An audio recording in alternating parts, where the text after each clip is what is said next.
Hi friends, इस video में हम उज्जीवन स्मॉल फाइनेंस बैंक का Q1 FY27 का ब्लॉकबस्टर जो नंबर मैनेजमेंट ने शो किया है उसके बारे में हम डिटेल में डिस्कशन करेंगे और मैनेजमेंट ने गाइडेंस भी प्रोवाइड किया है वो भी हम इस वीडियो में डिस्कस करेंगे। तो चलिए वीडियो को स्टार्ट करते हैं।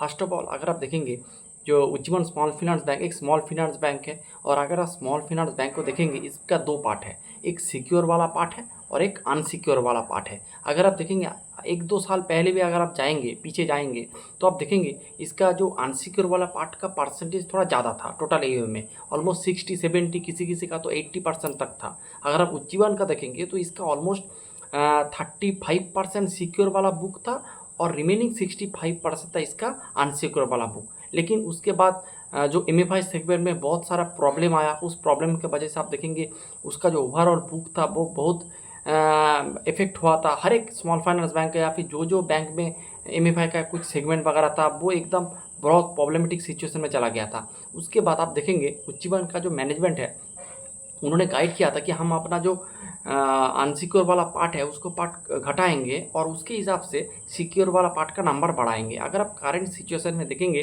तो इसके पास अभी 50% सिक्योर वाला बुक है, 50% अनसिक्योर वाला बुक है। सिक्योर और अनसिक्योर वाले पार्ट में आप देखेंगे इसमें भी एक अच्छी बात है और एक बुरे बात है। अच्छी बात क्या है, सिक्योर वाला पार्ट का बुक अगर आप आपके बुक में बढ़ेंगे यानी आपका यूएम में अगर सिक्योर वाला पार्ट का परसेंटेज बढ़ेगा तो आपका जो टोटल जो बुक का जो वोलाटिलिटी है वो कम हो जाएगा। ये एक अच्छी बात है। लेकिन और एक बुरे बात भी है, क्योंकि अगर आप आपके बुक में अगर सिक्योर वाला पार्ट का परसेंटेज बढ़ जाएगा तो आपका जो यील्ड होगा वो थोड़ा घट सकता है। क्योंकि आप देखेंगे आपका जो अनसिक्योर वाला पार्ट यानी MFI सेगमेंट में आपको ऑलमोस्ट 18 से 25 तक आप यील्ड चार्ज कर सकते हैं। लेकिन अगर आप सिक्योर वाले पार्ट में उतना आप यील्ड नहीं चार्ज कर पाएंगे। तो इससे क्या होता है, इससे आपका जो नीम थोड़ा इफेक्ट आ जाता है, यानी आपका जो स्प्रेड इफेक्ट होता है नीम भी आपका इफेक्ट होता है, यानी नेट इंटरेस्ट मार्जिन। तो अगर जब आप इस तरह का बिजनेस को आप ट्रैक करेंगे तो आप इस नीम वाले पार्ट के ऊपर अच्छे से नज़र देना होगा कि आप तो अनसिक्योर वाला पार्ट को घटा रहे हैं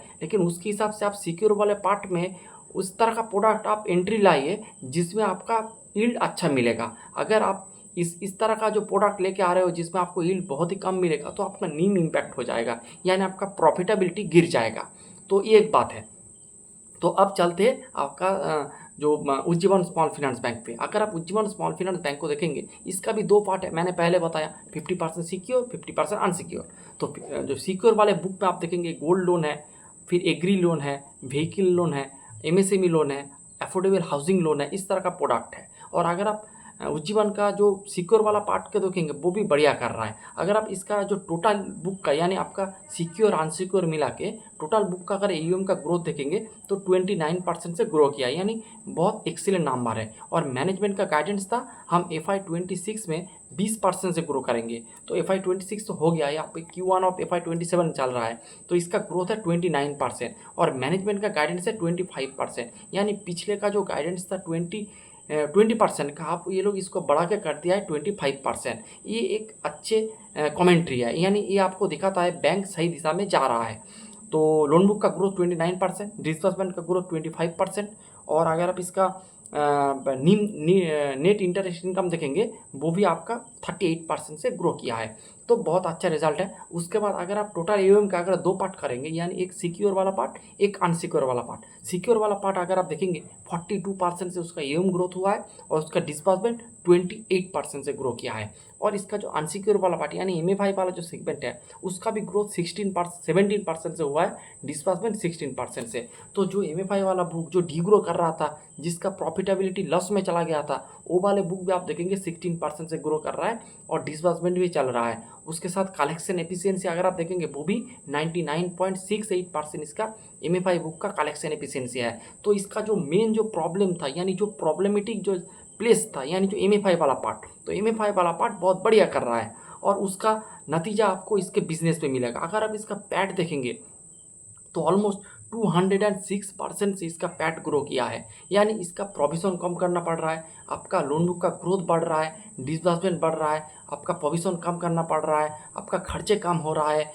तो ये सब आपका डेवलपमेंट हो रहा है, इसीलिए आप देखेंगे पैट भी इसका बहुत अच्छे लेवल से ग्रो कर रहा है, बहुत ही अच्छी बात है।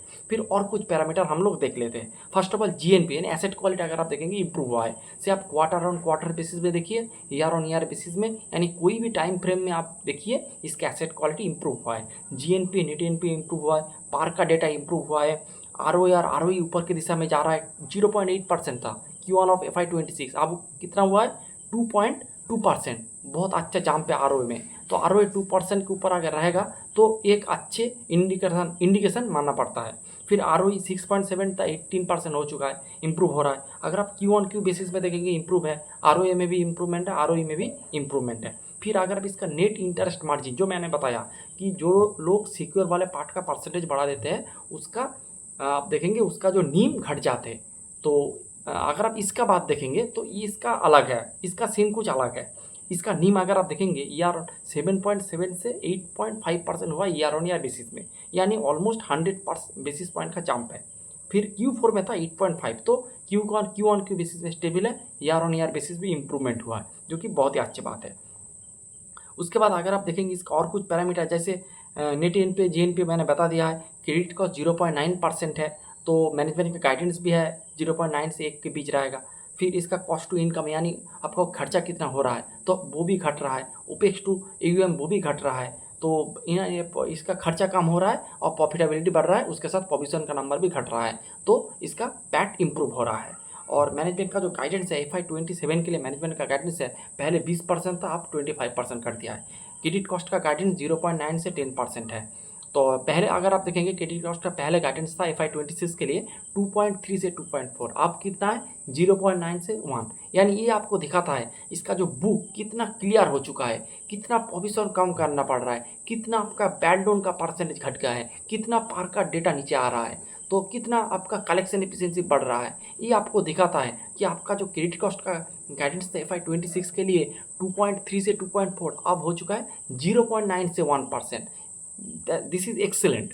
फिर आप आरओए का नंबर देखेंगे, FY26 में आरओए का नंबर था आपका गाइडेंस था 1.2 से 1.4, अभी कितना है 1.8 से 2%, यानी ऑलमोस्ट डबल।